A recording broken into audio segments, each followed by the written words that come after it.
Good morning students.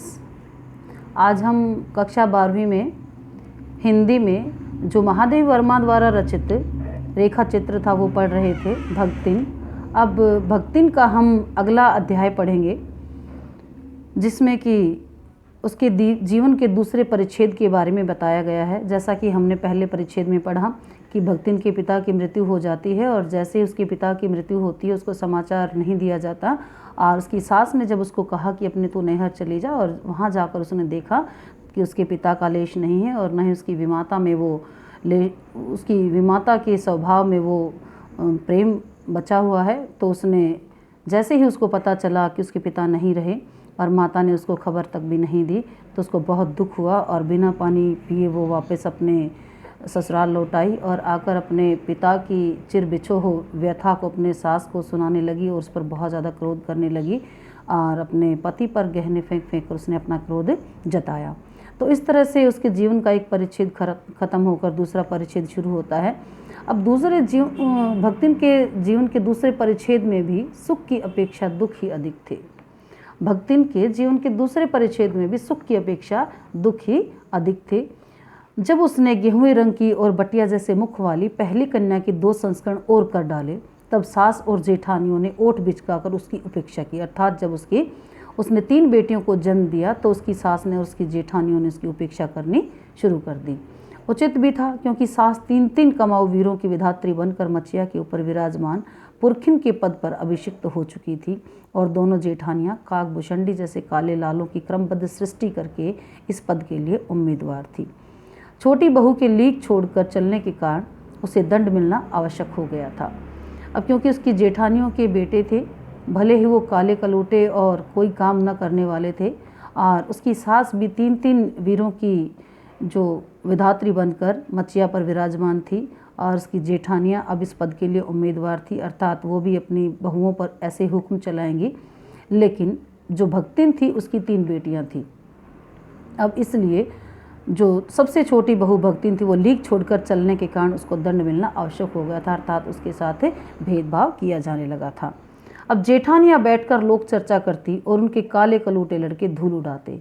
वह मट्ठा फेरती, कूटती, पीसती, रांधती और उनकी नन्ही लड़कियाँ गोबर उठाती, कंडे थापती। अब जेठानियाँ अपने भात पर सफ़ेद राब रखकर गाढ़ा दूध डालती और अपने लड़कों को ओटाते हुए दूध पर से मलाई उतार कर खिलाती।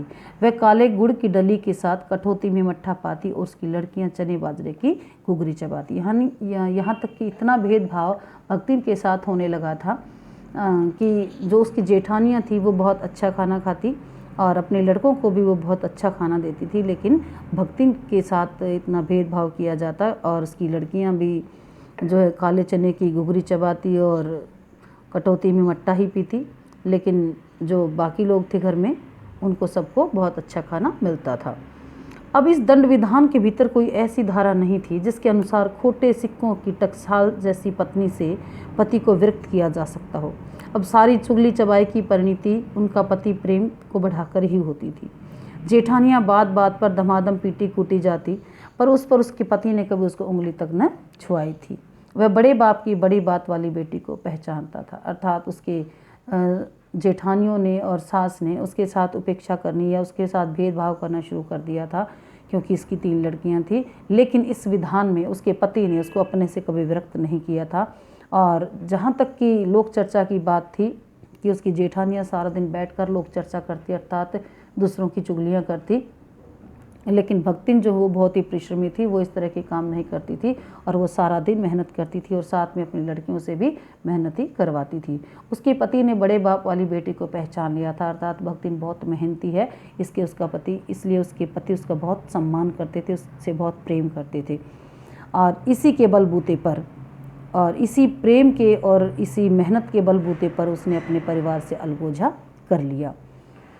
इसके अतिरिक्त परिश्रमी, तेजस्विनी और पति के प्रति रोम रोम से सच्ची पत्नी को वह चाहता भी बहुत रहा होगा, क्योंकि उसके प्रेम के बल पर ही पत्नी ने अलगोजा करके सबको अंगूठा दिखा दिया। काम वही करती थी, इसलिए गाय भैंस, खेत खलिहान, अमराई के पेड़ आदि के संबंध में उसी का ज्ञान बहुत बड़ा चढ़ा था। उसने छांट छांट कर और ऊपर से असंतोष की मुद्रा के साथ और भीतर से पुलकित होते हुए जो कुछ लिया वह सबसे अच्छा भी रहा। साथ ही परिश्रमी दंपत्ति के निरंतर प्रयास से उसका सोना बन जाना भी स्वाभाविक ही हो गया था, क्योंकि सब काम जो भक्तिन ही करती थी, इसलिए उसको पता था कि खेतों में और खेत खलिहानों में और पशु पक्षियों में सबसे अच्छे कौन हैं।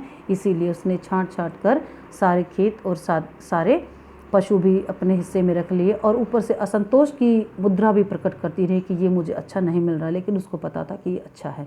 और ऊपर से वो मेहनतें भी बहुत थी, इसलिए उस परिश्रमी दंपत्ति ने निरंतर प्रयास किया और उसका सोना बन जाना फिर स्वाभाविक था, यानी कि उनको फिर लाभ ही लाभ होने वाला था। अब धूमधाम से बड़ी लड़की का विवाह करने के उपरांत पति ने घरौंदे से खेलती हुई 2 कन्याओं और कच्ची गृहस्थी का भार 29 वर्ष की पत्नी पर छोड़कर संसार से विदा ले ली। अब भक्तिन का जो भाग्य था वो भी कम हठी नहीं था। अब जितना परिश्रम के बल पर उसने सब कुछ अपना अच्छा किया था, वैसे ही धूमधाम से बड़ी लड़की का विवाह भी किया। लेकिन विवाह के कुछ दिनों के उपरांत अब पति ने जो छोटी बच्चियां थी उन कन्याओं को गृहस्थी से खेलते हुए, यानी कि घरौंदे से खेलते हुए अब और कच्ची गृहस्थी का भार अपनी पत्नी पर छोड़कर और संसार से विदा ले ली, अर्थात उसका देहांत हो गया। तब उसकी अवस्था 36 वर्ष से कुछ अधिक रही होगी। भक्तिन के पति की जो अवस्था थी, यानी कि जो उम्र थी, वो 36 वर्ष से कुछ अधिक ही रही होगी, पर पत्नी आज भी उसे बूढ़ो कहकर ही समन करती है। भक्तिन सोचती है कि जब वह बूढ़ी हो गई है तो परमात्मा के यहाँ क्या वो बूढ़े न हुए होंगे और उनको बूढ़ा न कहना उनका घोर अपमान होगा। अब भक्तिन सोचती है कि जब उनका देहांत हुआ था तो 36 वर्ष के थे, लेकिन आज जब वो बूढ़ी हो गई है तो क्या भगवान के यहाँ पर वो बूढ़े न हो गए होंगे। इसीलिए वो क्या कहती हैं कि वो भी अब बूढ़ऊ हो गए। अगर उनको ऐसा नहीं कहेंगी तो उनका अपमान ही होगा ये, इसलिए वो उनको आज भी बूढ़ऊ कहकर ही पुकारती हैं। हाँ, तो भक्तिन के हरे भरे खेत, मोटी ताजी गाय भैंस और फलों से लदे पेड़ देखकर जेठ जेठेतों के मुंह में पानी आना स्वाभाविक था। इन सब की प्राप्ति तो तभी संभव थी जब भयहु दूसरा घर कर लेती, पर जन्म से खोटी भक्तिन इसके चकमे में आई ही नहीं। उसने क्रोध से पांव पटक कर आंगन को कंपायमान करते हुए कहा, हम कुकरी बिलाई न होए, हमारा मन पुसाई तो हम दूसरे के जाब, नहीं तो तुम्हार पचे की छाती पे हो रहा भुजब और राज करब, समझे रहो। अब उसने कहा कि अगर हमारा मन करेगा तो हम किसी दूसरे के साथ विवाह करेंगे, नहीं तो हम यहीं पर रहेंगे और तुम्हारी छाती पर मूंग दलेंगे, अर्थात हम अपने इसी घर में रहेंगे और कहीं पर भी नहीं जाएंगे।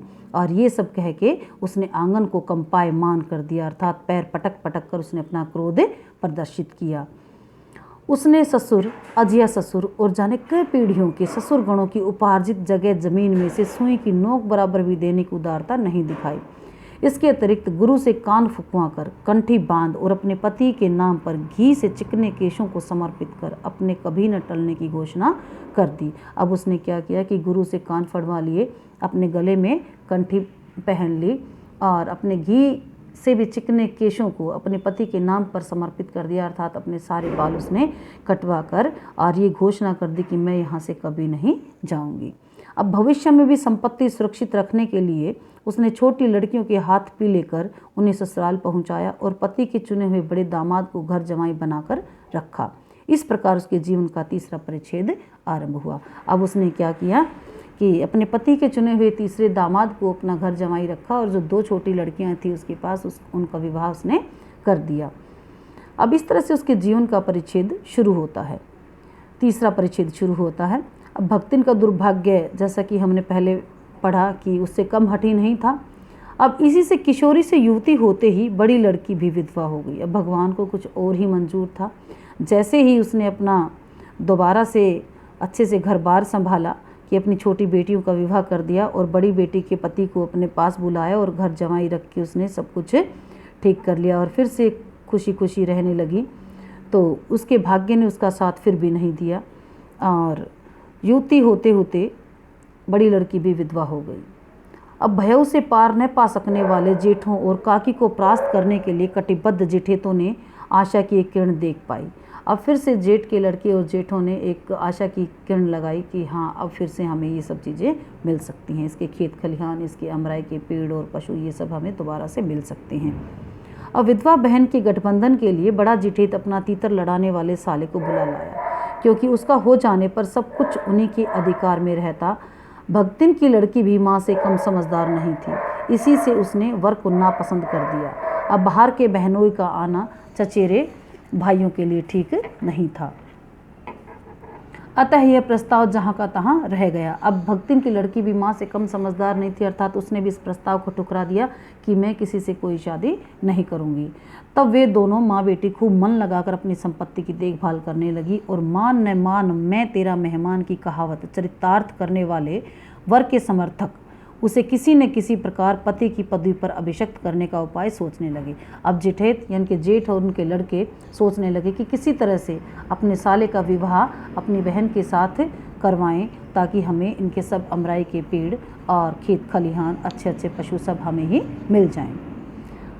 अब ये भक्तिन की लड़की के साथ उसका विवाह करने के लिए उपाय खोजने लगे और उन्होंने क्या देखा कि एक दिन माँ की अनुपस्थिति में वर महाशय ने बेटी की कोठरी में घुसकर भीतर से द्वार बंद कर लिया और उसके समर्थक गांव वालों को बुलाने लगी। अब युवती ने जब इस डकैत वर की मरम्मत कर कुंडी खोली तब पंच बेचारे समस्या में पड़ गए। तीतरबाज युवक कहता था निमंत्रण पाकर भीतर गया और युवती उसके मुख पर अपनी 5 उंगलियों के उभार में इस निमंत्रण के अक्षर पढ़ने का अनुरोध करती रही। अब क्या हुआ, एक दिन भक्तिन की माँ घर पर नहीं थी और उसकी अनुपस्थिति में बेटी को अकेला पाकर जिठेत के लड़कों ने अपने साले को उसके घर के अंदर भेज दिया और इस तरह से उसने ज़बरदस्त उसके घर के अंदर घुसकर अंदर से कोठरी को बंद कर लिया। और जो उसके समर्थक थे, उसके साले के जो लड़के थे, वो उसको पंच को बुलाने के लिए चले गए और यह दिखाने के लिए कि यह सब ठीक नहीं हो रहा है। अब युवती ने जब डकैत की मरम्मत करके कुंडी खोली तब पंच बेचारे समस्या में पड़ गए और तीतरबाज युवक कहता था कि उसने भक्तिन की लड़की ने उसको कहा है, उसके बाद ही ये अंदर गया है। लेकिन युवती उसके मुख पर अपनी 5 उंगलियों के उभार इस निमंत्रण के अक्षर को पढ़ने का अनुरोध करती रही। अब उसने कहा कि जिस तरह से मैंने इसकी मरम्मत की है, अर्थात मैंने इसकी पिटाई की है, तो आप ये सब देख सकते हो। अंत में दूध का दूध और पानी का पानी करने के लिए पंचायत बैठी और सबने सिर हिला हिला कर इस समस्या का मूल कारण कलयुग को स्वीकार किया। अपीलहीन फैसला हुआ कि चाहे उन दोनों में से एक सच्चा हो या दोनों झूठे, पर जब वे एक कोठरी से निकले हैं तो उनका पति पत्नी के रूप में रहना ही कलयुग के दोष का परिमार्जन कर सकता है।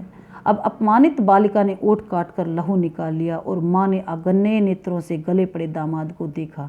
अर्थात फिर वही पुरानी कहानी, पुरुष प्रधान समाज। अब पुरुष प्रधान समाज है, इसीलिए उस लड़की की कोई एक बात भी न सुनी गई और उसके गले बांध दिया गया, अर्थात उनको पति पत्नी के रूप में स्वीकार कर लिया गया। संबंध कुछ सुख कर नहीं हुआ क्योंकि दामाद अब निश्चिंत होकर तीतर लड़ाता था और बेटी विवश होकर क्रोध से जलती रहती थी। इतने यत्न से संभाले हुए गाय ढोर खेती बाड़ी सब पारिवारिक द्वेष में ऐसे झुलसने लगे कि लगान अदा करना भी भारी हो गया। सुख से रहने की कौन कह सकता है ऐसे में। अंत में एक बार लगान न पहुंचने पर जमींदार ने भक्तिन को बुलाकर दिन भर कड़ी धूप में खड़ा रखा। यह अपमान तो उसकी कर्मठता में एक सबसे बड़ा कलंक बन गया। अतः दूसरे ही दिन भक्तिन कमाई के विचार से शहर आ पहुंची। अब समय ऐसा आ गया था कि उनके लिए लगान अदा करना भी मुश्किल हो गया था और एक दिन बड़े जमींदार ने भक्तिन को बुलाया और कड़ी धूप में खड़ा रखा और ये दंड उसको दिया। तो ये दंड जो है, भक्तिन जो कि बड़ी कर्मठ थी और वो इसको सहन न कर पाई और उसकी कर्मठता में ये दंड उसके लिए कलंक बन गया और उसने दूसरे ही दिन विचार किया कि अब मैं यहाँ पर नहीं रहूँगी और मैं शहर चली जाऊँगी और वहाँ से कुछ कमाई करूँगी। अब घुटी हुई चांद को मोटी मैली धोती से ढांके और मानो सब प्रकार की आहट सुनने के लिए कान कपड़े से बाहर निकाले हुए भक्तिन जब मेरे यहाँ सेवक धर्म में दीक्षित हुई तब उसके जीवन के चौथे और संभवतः अंतिम परिच्छेद का अर्थ हुआ जो उसकी इति अभी दूर है।